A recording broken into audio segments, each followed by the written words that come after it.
අපි භාග්‍යවතුන් වහන්සේගේ ශ්‍රාවකයෙක්.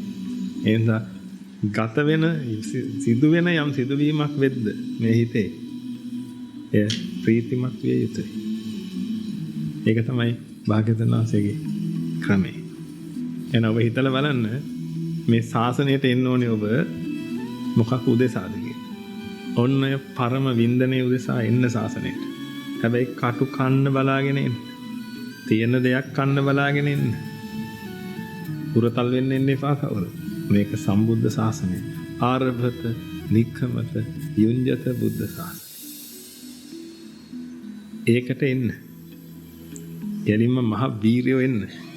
තියෙන දෙයක් කාලා මේක කොහොම හරි කරනවා කියලා බලාගෙන අන්න එහෙම එන්න ශාසනයට. ඇවිදින්න හැම තප්පරෙම يعني හැම ඉන්සිඩන්ට් එකම හැම සිදුවීමම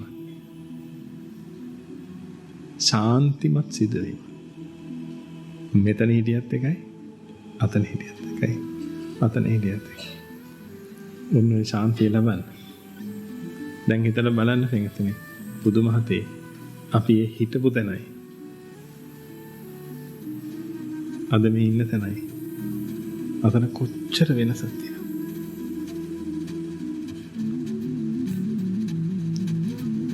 ඇයි ආයෙකට පයින් හදන්නේ?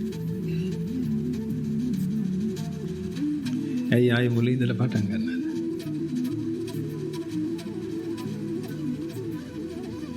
අද ගෙදර ගිහිල්ලා ආකාශය දිහා බලන්න. ඔබට ඇඳේ මතක් වුණා. ඔය පේන හැම එකම 31 ලෝක තලයක් තියෙනවා.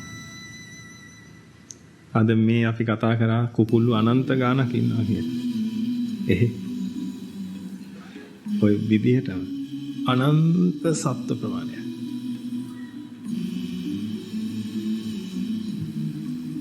ඒකෙන් බේරිලා ආපු ඔබ තව ටික කලකින් නිවන් දකින්නවා කියලා හිතනකොට පෙරවසන්න.